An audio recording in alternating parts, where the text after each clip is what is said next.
What's up? Welcome back. I'm John Stark from ActorMovieGuy.com, your favorite blind film critic, and today we're going to talk about Butch Cassidy and the Sundance Kid, which is absolutely one of the most classic films of all time. It's obviously part of my Robert Redford retrospective. I've been going back through and watching a lot of his older titles. This was part of my early sort of cinema education when I started moving away from just watching kid movies, and I went down to the library and just started renting all of the videos of all the classic movies that they had and watching them.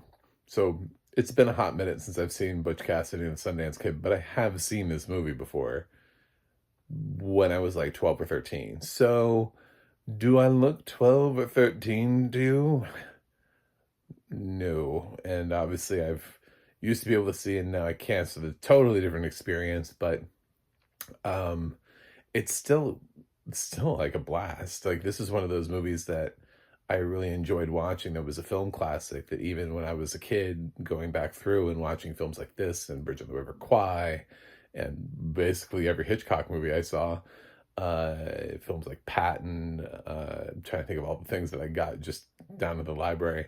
I was like, these are all really good movies. And they're all older than me, and they're all not necessarily aimed at my youth or generation, but they're all like amazing films. And it relies heavily on the chemistry between Redford and Paul Newman, who will later go on to do this thing together with the same director, George Roy Hill. And it wasn't a film that was, it's like a little bit like The Shining, where like it has sort of legged out better over the course of time as people have really come to find Butch Cassidy and Sundance Kid is a little bit more of a classic than some of the critics did at the time. Even though this is an Academy Award nominee, it's just that, well, first of all, I mean, let's just be honest about one of the greatest things, and this is before I ever became a film critic with like a YouTube channel or a website or anything. The cool thing that I actually liked about the conception of Rotten Tomatoes was it started aggregating a whole bunch of different ideas and reviews. So um, if you were sort of limited based on where you were, and so like the only critics you were getting were for like the sort of national newspapers or magazines, and then like your area, suddenly Rotten Tomatoes would connect you to the people who are writing for other cities. You know, if you lived in Chicago and Roger Ebert was your critic, suddenly you could see what the critic in Dallas thought, or the critic in San Francisco thought, or the critic in Miami. You know, I mean, like you just had all of these different critics who worked for all these different papers, uh, more than just the little clip that they put on the poster. You know, 4 stars, so and so from the Miami Herald. It's just like, well, that doesn't tell me anything. It just tells me they liked it. And then from there, you know, people started websites, and there were a whole bunch of people who had sort of been denied access to film criticism that were able to sort of jump in. And that's when we started reinventing the idea of these film classics and films that were originally derided, that everybody had sort of agreed upon were actually much better than this little conglomerate of initial film critics thought. Those films really, they had their day. And with the advent of things like Criterion Collection bringing light to films, the truly the classics have risen to the top now. We've had so much access. We actually have a wide variety of opinions. It's no longer quite as well gate kept. Even though Rotten Tomatoes and Metacritic still exists, you can still just put your thoughts out there on a blog or YouTube channel or TikTok or podcast or whatever, and reach people and get them to watch a film that maybe they wouldn't have watched before. So yeah, this was, I've always thought of this movie as a classic and one of the best films I've ever seen. And going back through it, I think part of the reason I love the film is because it's a Western without following the trappings of being a contemporary Western of its time. You know, you have John Wayne still making movies back in this day, so you still have those old school John Wayne style movies. We're in the era of spaghetti westerns, which is like its own style altogether. And then you got Butch Cassidy and the Sundance Kid, where there's like a whole segment where they're just like riding a bicycle to raindrops keep falling on my head, which feels like the most like 70s-ish thing that you could possibly come up with.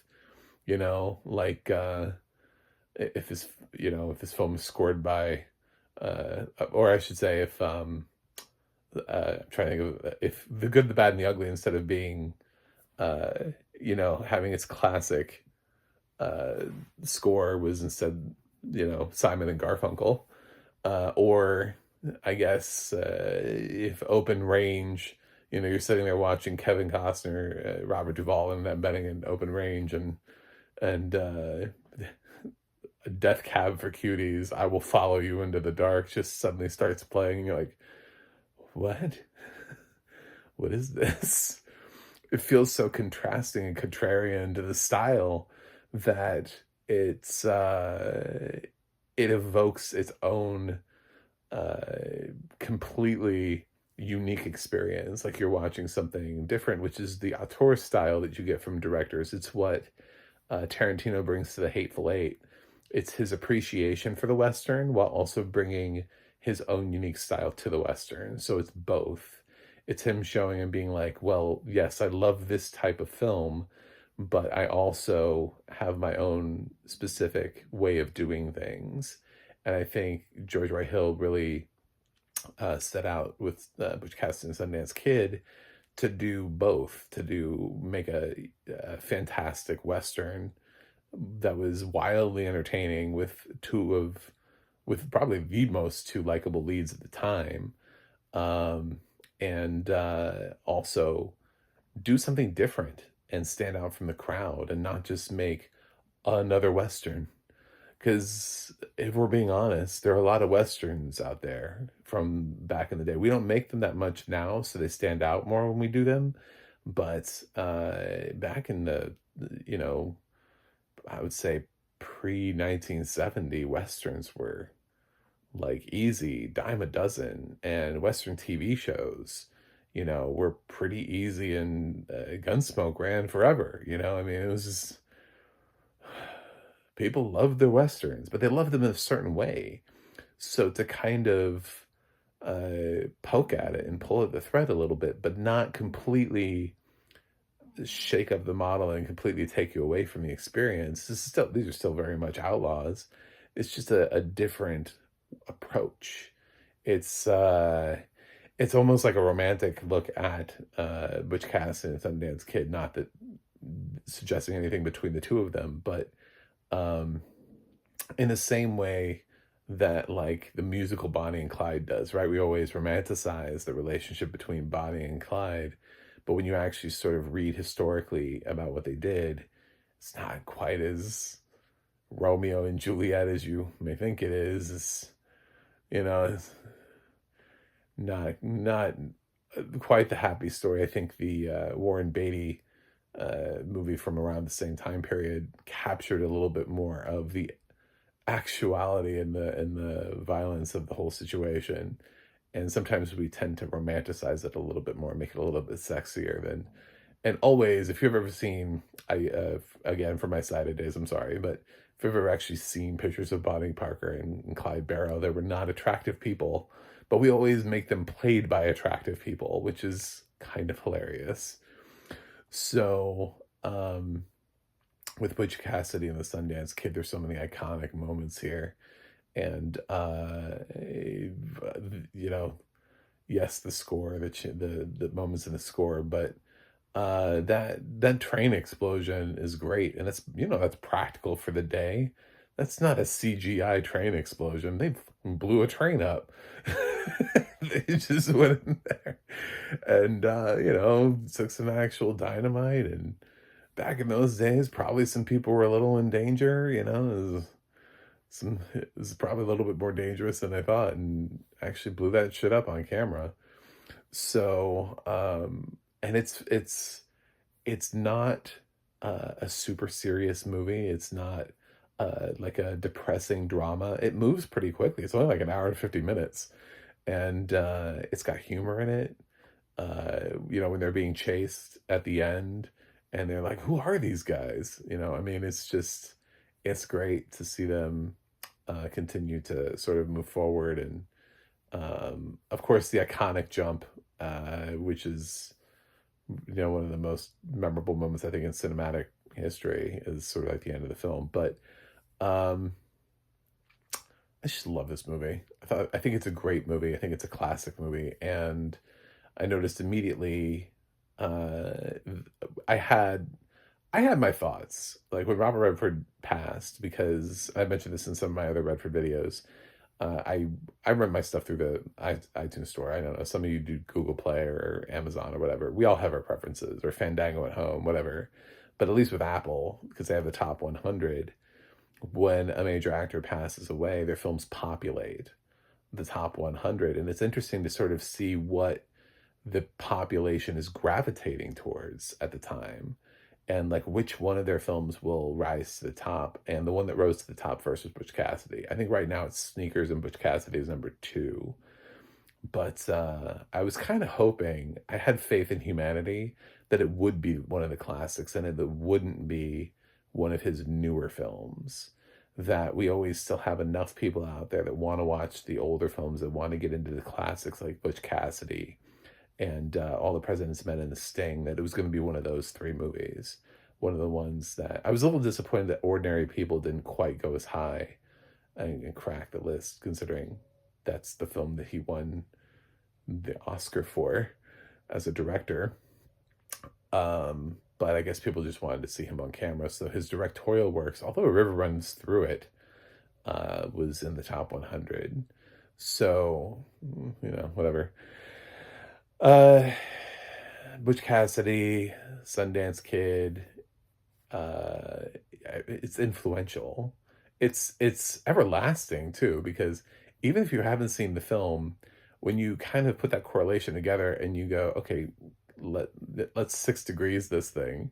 You've got a film called Butch Cassidy and the Sundance Kid, which starred Robert Redford, and then there's the Sundance Film Festival. Do you think that's a coincidence? And then when you look into the history of it and you see that Robert Redford founded the Sundance Film Festival, I mean, that could have gone in so many different ways. He was in other movies, the Condor Film Festival. I mean, I could have done so many other things. Along with that, the Jeremiah Johnson International Film Festival, like Independent Film Festival, whatever. Or Paul Newman could have followed up with his own rival film festival, and we could have a Butch Film Festival, which would likely be wildly different in terms of its content nowadays as to like what kinds of films would be submitting to the Butch Film Festival. But yeah, it's just obviously it meant a lot to Redford, the film. So I'm glad I got to see this again. I'm glad that I threw down and was able to see it. I did watch it with audio description. I can't tell you why I watched it with audio description, but I did watch it with audio description again. But I have seen this movie before.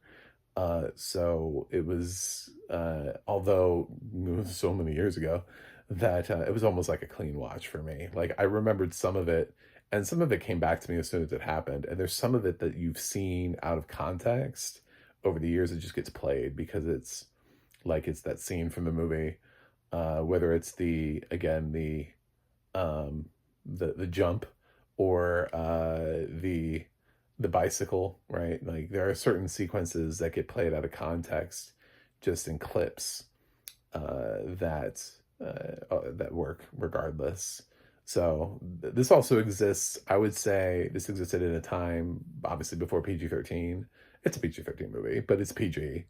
But yeah, this is obviously like a PG-13 movie, had the rating existed back then. I'm not the MPAA, so I can't re-rate the movie, but it's a great example of sort of when people were sitting there going, what's up with PG? PG was very broad back in the day, but some of the people sort of decried the violence at this rating level too. And it's just sort of funny to think about that and be like, really? You thought this was man, you did not make it through the 70s, 80s, 90s. You just did not. You pieced out because things were about to get a whole lot weirder and a whole lot worse. I mean, this film predates, oh God, a whole bunch of 70s films, which immediately started ramping up. I mean, by the time you get to Apocalypse Now, if you're not accustomed, I don't know, you've been through like what Texas Chainsaw Massacre and The Exorcist and The Godfather 1 and 2, Marathon Man, French Connection, just Dog Day Afternoon. I mean, there's just so many movies that it's like even by 1979 when Apocalypse Now came out, if you're not more accustomed to seeing violence in movies, but it's funny that Butch Cassidy, when it came out, was a little bit more like, oh my God, what are we doing here? What is this? But it feels so mundane today. Like today this feels like it would be a light PG-13. Like you could take the kids to it. You'd be like, oh, no, that's not bad. Yeah, yeah, fine. It's not, because it's not bloody, because people's heads aren't exploding. Like the bar is so much lower nowadays. But Newman and Redford, icons that we've lost. So charming. Two of the matinee idols, two A-listers, everything, and they're incomparable together. They're like one of the greatest screen pairings we've ever put together. They're like Lemon and Mathau, whatever. They're just two of the people that when you think about all the people that you're like, well, I really love this pairing. I really love seeing these two people together, and I watch them across these films. I would love to say Pacino and De Niro, but that's really just limited to Heat, because the rest of the times they team up, it hasn't always been the best, with the exception of maybe like The Irishman. But like one of their films is like Righteous Kill, which is a waste of both of their times. So we didn't get enough De Niro and Pacino, even though they feel like that they should be included in that conversation. But you really just be saying that largely because of Heat, because of your love of Heat. And just the feeling like, yeah, they've done more films together, right? No, they haven't. So, yeah, I think Redford and Newman, who acted together in this and also in The Sting, are just a perfect pairing. They just play off of each other so well and capitalize on that wink and a smile, which they both make it off of. They both have, Paul Newman, old blue eyes, just staring at you, and Redford with his charm and smile and everything. And it's funny how the audio description was able to pull that out. There's a really sort of little bit of a sexy scene with the one girl in the film, played by Catherine Ross, who sort of works as a love interest for both of the boys, and she walks in and things start to get a little heated, but of course nothing happens because of the time period. We cut away pretty quickly. But it's interesting to see sort of this, how much George Roy Hill was able to get out of just like the light, slight undressing of a camisole, like just undoing a robe slightly, and revealing just a little bit more skin than what you were revealing prior, and then the slide of a hand on the waist, nowadays we just straight up open up movies with people having sex, and I think it's so lazy. I look at the craft of scenes like this and movies of the period and think like, wow, they actually had to work for it, because they couldn't just show you. Nowadays, we have movies that are just like, you know what, we want to let you know at the beginning, this is a raunchy movie, so we're going to start with a sex scene and go from there, just to set the tone immediately. And it's been done to death. It has been done to death that now when I see a TV show or a movie that does it, I'm just like, no. Nope. Stylistically, it was fun probably the first couple times that we've done it, once we started realizing we could. And now it's just not fun anymore. It's just lazy. So I appreciate the time and care and consideration that he took to all these shots and the film, and it's got a great score. It's got an interesting selection of music that accompanies it that you just wouldn't find normally in a Western. Two iconic lead performances by two iconic lead actors. And I really love Butch Cassidy and Sundance Kid. It's absolutely a classic. It should be on whatever AFI top 100, IMDb top 250. Like, every list should have this film. And I'm glad that this is easily. I think the debate to have is, I love this saying too, but I think the real debate to have is, because All the President's Men is also a really good film, is which one, when you really get down to it, which, for me, thinking about which is the better Redford film, it's between Butch Cassidy and All the President's Men. And so that's the other film I have to rewatch. But yeah, Butch Cassidy and Sundance Kid, iconic. I'm gonna give it a 9.4 out of 10. Yeah, I think it's an excellent film. So if you haven't seen Butch Cassidy and the Sundance Kid, I think you should. If you like to be thrown by unconventional things, and this is your film, and I think you'll enjoy it. So I miss Robert Redford. Anyway, thanks for watching. Thanks for subscribing. And I'll see you guys on the other side.